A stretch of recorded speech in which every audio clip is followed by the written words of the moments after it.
Matthew Evans, un homme riche dans la fin de 70 ans, était assis seul dans sa Mercedes argentée, tapotant impatiemment son pouce contre le volant.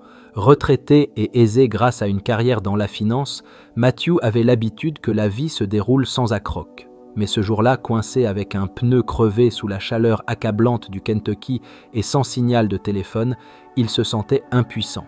Juste au moment où la frustration commençait à monter, un garçon d'environ 13 ou 14 ans s'approcha à pied. Vêtu d'un t-shirt délavé et de baskets usées, le garçon hocha poliment la tête. « Vous avez un pneu crevé, monsieur ?» demanda-t-il. « Oui, » répondit Matthew, surpris. « Je ne capte pas de signal pour appeler à l'aide. » Le garçon sourit. « Je peux aider. Mon grand-père m'a appris l'été dernier. Vous avez une roue de secours ?» Matthew fit un geste vers le coffre. Le garçon travailla rapidement, ses mains bougeant avec une confiance tranquille. Matthew, peu habitué à une telle aide désintéressée, resta debout à observer, se sentant étrangement humble. Lorsque le garçon eut fini, Matthew lui proposa de l'argent en remerciement, mais le garçon recula et leva la main. « Merci monsieur, mais je n'ai besoin de rien, heureux de pouvoir aider. » Avec cela, le garçon s'éloigna, laissant Matthew stupéfait. Pour le reste de son trajet, les pensées de Matthew revenaient au garçon. Cette nuit-là, dans le calme de son somptueux manoir, il réfléchissait. Il avait passé sa vie à négocier des accords où tout avait un prix ou une attente. Pourtant, ce garçon l'avait aidé sans rien attendre en retour. Ses vêtements usés et son comportement calme portaient une dignité que Matthew ne pouvait pas ignorer. Le lendemain matin, poussé par un sentiment d'inachevé, Matthew retourna sur la route à la recherche du garçon. Après des heures de questions, une femme dans un café lui dit « Ça ressemble à Elijah. Il vit avec sa maman à Harlan. » 1 heure plus tard, Matthew arriva dans la modeste ville de Harlan. Guidé par les habitants, il trouva une petite maison en périphérie.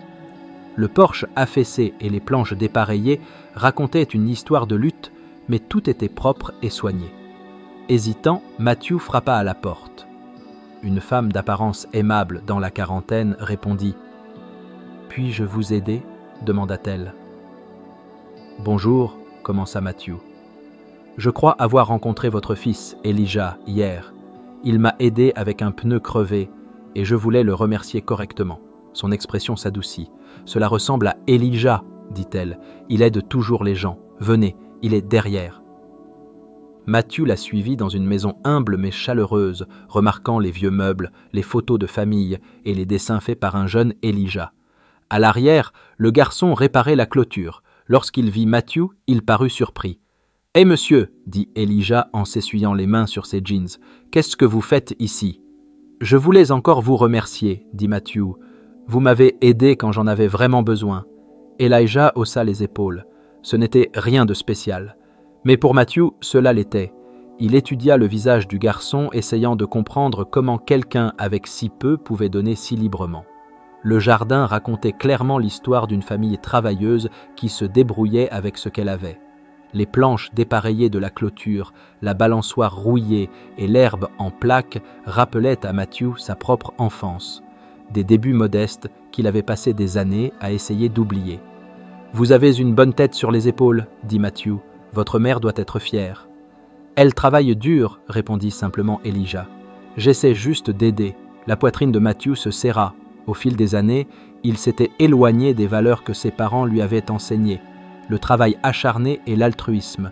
Maintenant, debout dans cette cour, il ressentit un pincement de regret. « J'aimerais faire quelque chose pour votre famille, » dit-il. « Nous allons bien, » dit prudemment Elijah. « Nous n'avons besoin de rien. » « Il ne s'agit pas de besoin, » dit Matthew. « Il s'agit de faire ce qui est juste. Vous m'avez aidé et j'aimerais rendre l'appareil. » Avant qu'Elijah puisse protester, sa mère l'appela depuis le porche. « Elijah, viens te laver pour le déjeuner. Monsieur, voulez-vous vous joindre à nous? Ce n'est rien d'extraordinaire, mais vous êtes le bienvenu. » Matthew hésita. Les invitations comme celle-ci n'étaient pas de son monde. Mais la sincérité dans sa voix le toucha. « J'accepte, » dit-il. À l'intérieur, la cuisine sentait le pain fraîchement cuit. La table était petite mais dressée avec soin. Pendant qu'il mangeait, Elijah parlait de l'école et de son rêve de devenir ingénieur. Sa mère parlait de la communauté, décrivant des voisins qui veillaient les uns sur les autres. Matthew, habitué aux conversations superficielles sur les affaires, se trouva inopinément absorbé. Après le déjeuner, alors qu'il débarrassait la table, Matthew se tourna vers la mère d'Elijah. « Vous avez fait un travail remarquable pour l'élever, dit-il. Il a plus de cœur que la plupart des gens que je connais. » Elle sourit, bien que ses yeux révélaient l'épuisement. « Merci. Nous avons eu nos luttes, mais nous avons appris à apprécier les petites choses. » Matthew acquiesça, submergé par leur résilience tranquille. En rentrant chez lui, il ne pouvait pas se défaire du sentiment qu'il devait agir. Cette famille lui avait rappelé ce qui comptait vraiment, la gentillesse, la connexion et le but. Le lendemain matin, Matthew passa des appels téléphoniques. À la mi-journée, il avait un plan. En une semaine, des camions arrivèrent chez Elijah. Matthew, avec un bloc-notes en main, supervisa alors que les ouvriers commençaient les rénovations. « Vous n'aviez pas besoin de faire ça, » dit la mère d'Elijah, la voix tremblante. « Nous nous en sommes bien sortis seuls. » Matthew croisa son regard. « Vous avez fait plus que vous en sortir, vous avez prospéré, mais vous m'avez rappelé quelque chose que j'avais oublié. Laissez-moi rendre l'appareil. » Elijah était silencieux, ses yeux pensifs fixés sur Matthew. « Vous m'avez appris quelque chose, Elijah, » dit Matthew, s'accroupissant légèrement pour rencontrer son regard. « Aider les gens, ce n'est pas une question d'argent. Il s'agit de se montrer présent. Je veux être là pour vous. » Au cours des semaines suivantes, la maison se transforma. Le porche affaissé fut reconstruit, le toit réparé et la balançoire remplacée.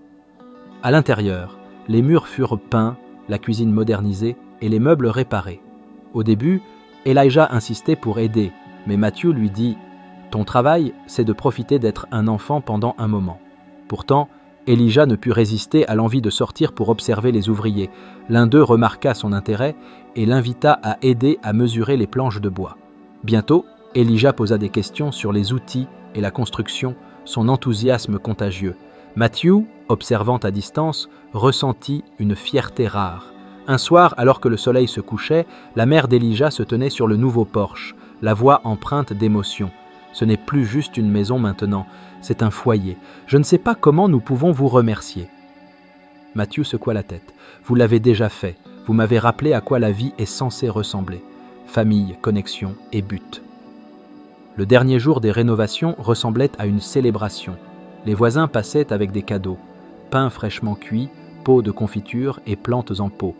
Les rires d'Elijah résonnaient alors qu'il montrait à ses amis la nouvelle balançoire. Matthew se tenait sur le porche, observant la joie se dérouler. Pour la première fois depuis des années, il se sentait vraiment vivant. La mère d'Elijah le rejoignit avec une tasse de thé glacé. « Vous avez fait plus que réparer une maison, » dit-elle doucement. « Vous nous avez donné de l'espoir. Et je pense que vous avez trouvé quelque chose aussi. » Matthew acquiesça. « C'est vrai, admit-il.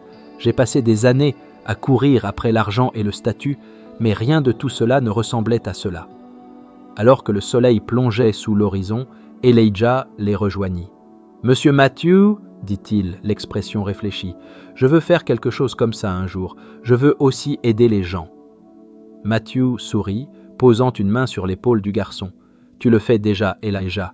Ta gentillesse a mis tout cela en mouvement. Ne perds jamais ça. » L'histoire se terminait là où elle avait commencé, sur une route tranquille dans une petite ville au grand cœur. Un acte de gentillesse d'un jeune garçon rappela à un homme riche que la vie ne concerne pas ce que vous avez, mais ce que vous donnez.